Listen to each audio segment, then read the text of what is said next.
Hi everybody, this is Ellie. Thanks so much for joining me today for a video where I share my June setup in my A5 size bullet journal. Before I get started, I want to thank you so much for the love and support that I received when I shared that we had to say goodbye to Desi last week. Desi was our family dog who was with us for 16 years, and he was such a sweet and smart and hilarious little guy.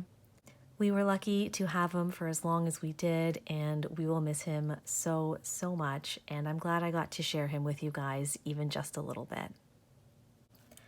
Moving into my June setup, you'll notice right off the bat that my Leuchtturm is in its cover, and this is a Sojourner Folio. It's in the Gedi leather with the caramel elastic cord that I had added, and it is absolutely gorgeous. Look at those markings on the pocket.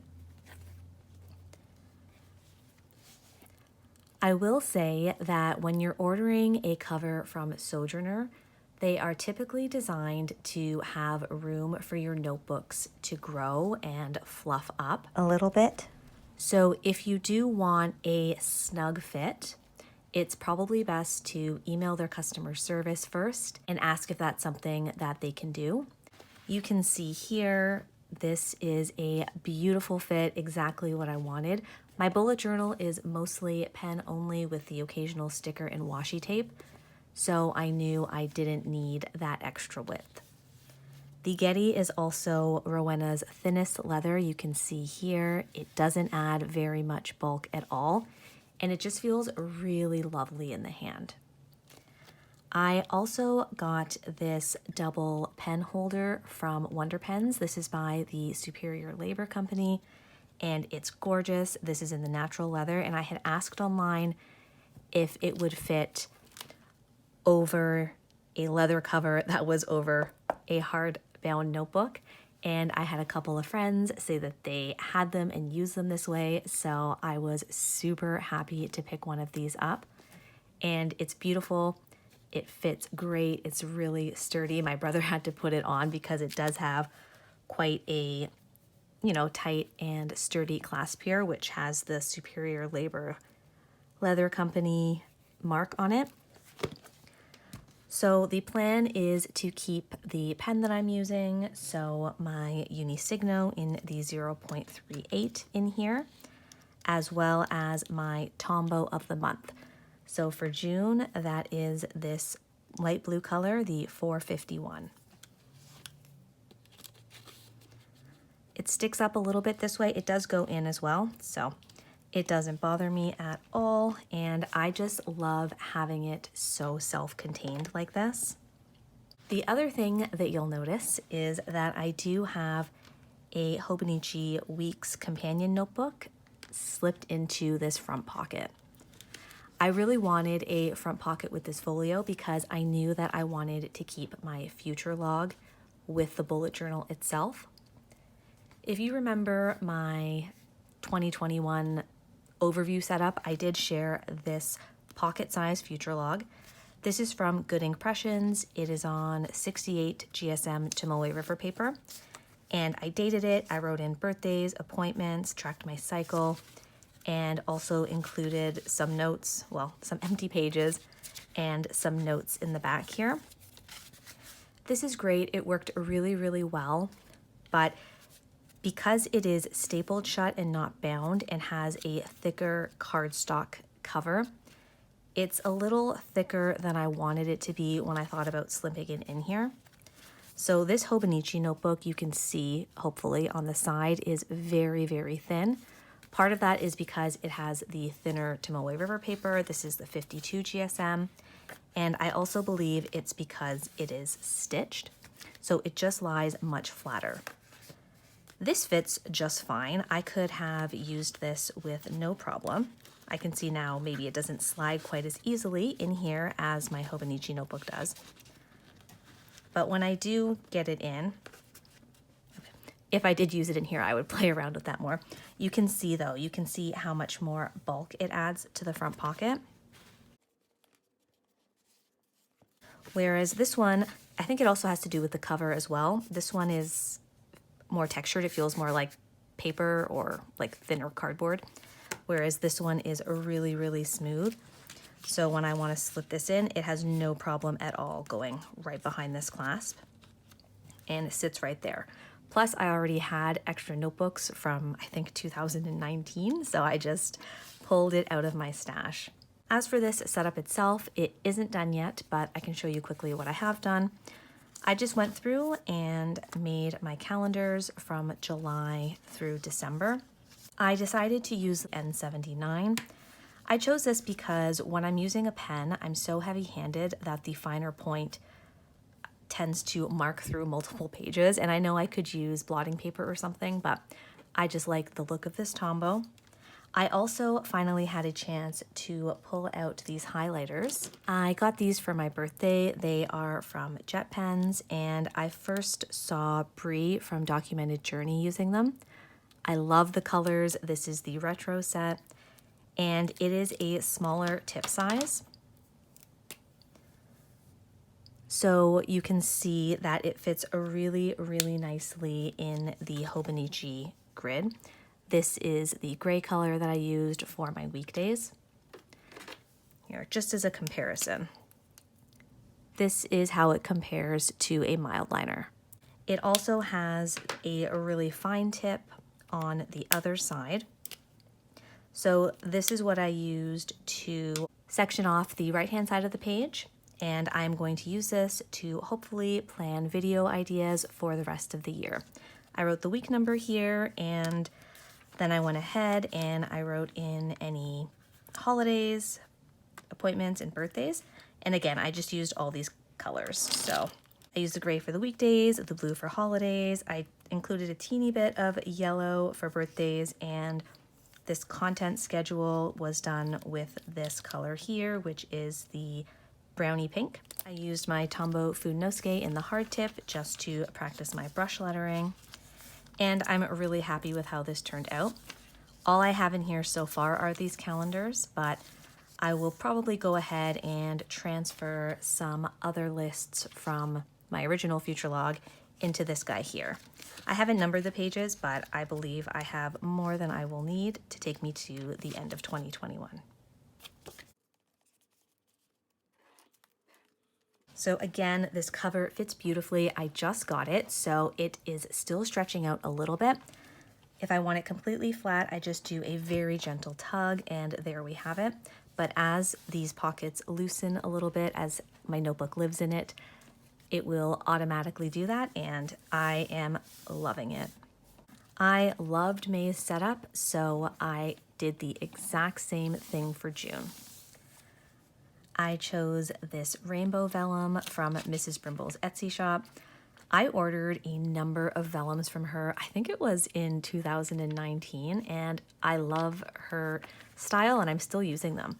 So I chose a kind of subtle grid MT washi tape. It's just a silver foil there. I liked having the month peeking out and hand lettered here. So again, my Tombow Fudenosuke. A Kindness is Free sticker from the Happy Planner Homebody sticker book, and a little Moang bunny. Are those bunnies? Just with the hearts there. I just wanted something gentle and lovely for June. And then we move into my monthly setup. So this to me is a hugely important spread because it has all of the information I should need for the month. I will tell you what I used to make the spread. Again, it's the same as May. I'm using this light gray Staedtler Triplus Fineliner to do the calendar, and I really like the subtlety of it. My Zig Clean Color Dot in the platinum to do the date dots. I actually used the Le Pen Technical Drawing Pen this time to do all of the numbers and titles. I just wanted to see how I liked it in comparison to my Uni Signo. And it does dry a little faster, so that was convenient.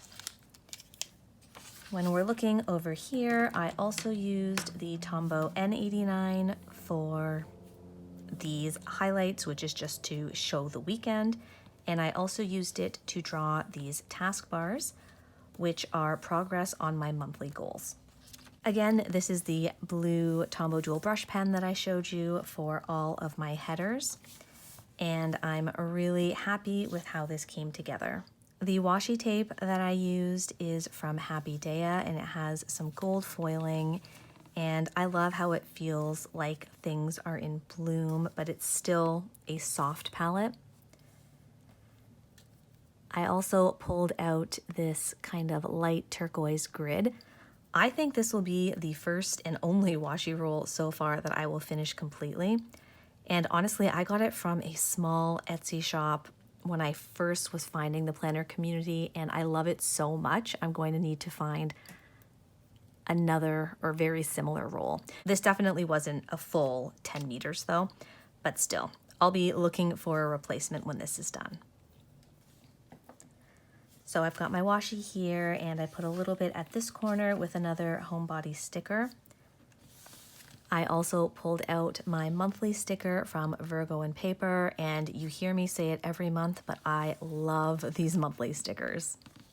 So I also just wanted to talk briefly about how I use this spread in conjunction with my PowerSheets. So these are the PowerSheets by Cultivate What Matters, and this is my goal planner. Every month after I do my prep work, I fill in my tending list.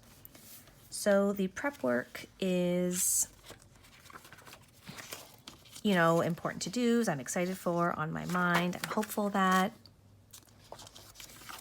And then I brainstorm things based on my goals. So what I wanted to do this month is be really intentional and make sure that everything on here made it into my monthly spread. So the way that I decided to do that is something that I started trying out in mid-May. So for these monthly goals, I really like having the progress bar instead of just my task dot, because I like that it shows incremental progress. Sometimes if I just have the task dot and the task, I look at it and feel like it's incomplete even though I know that I have worked on it. So for these goals, I just freehand the box with my Tombow, and I will be able to shade it in as I go. Any other tasks that do come up for me this month, I will just write down as a regular task to be checked off. I like that these boxes remind me that these are directly connected to my goals. For my weekly action items, I had tried something out in May that ended up working really well for me. When I make my calendars, I do have this extra space here. So what I decided to do in May and carried over into June is just draw a little icon that connects with each of these weekly action items. So a lotus flower for meditation, a heart for a date night with Paul, or date day, just intentional time that we spend together. I want to start using my essential oil diffuser in the evenings as part of my evening routine.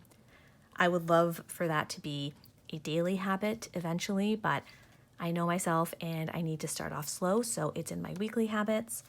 And then the little YouTube or play button to remind myself to do my social media or content schedule.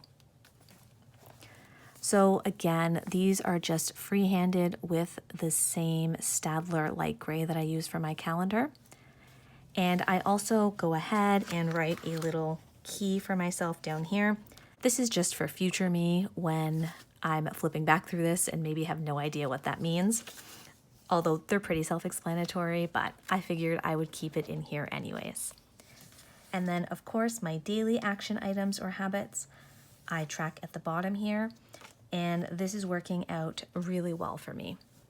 I especially liked tracking my half an hour of screenless time in May. For me, the half an hour screenless means that when I have time that's, free to spend how I like, I'm trying to choose things that let me unplug. So either planning only with, paper and all of my goodies without having something playing in the background, even if it's music.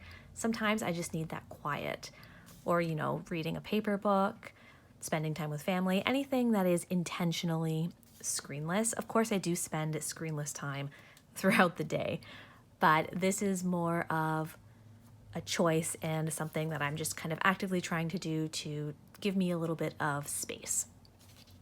So you'll see when I do my May flip through, I certainly didn't do it every day. There were long stretches where I didn't do it at all, but it is a habit that is slowly starting to form, so I wanted to keep up with that.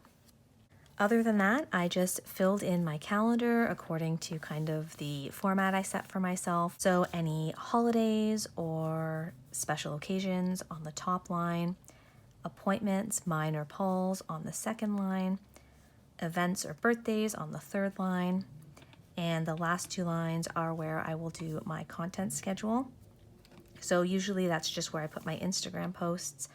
And speaking of, last month was the first month that I tried having a social media content planner in this format. Again, I'll talk more about how that worked in May, but suffice it to say, I really enjoyed it. The idea is just that if I have a thought of something that I'd like to post on Instagram or a video that I'd like to do, I just write them in the week that I would like them to go up. And I don't write it on a specific day because it doesn't matter. That's not the point. The point is just to have the ideas so that I don't forget them and that I can have an overview. So this spread is simple but works so well for me. And that's all that I do to set up a month. It's hard to believe that we're heading into the halfway mark of 2021. I hope that you're all doing well. Thank you so much for watching, and I'll see you next time.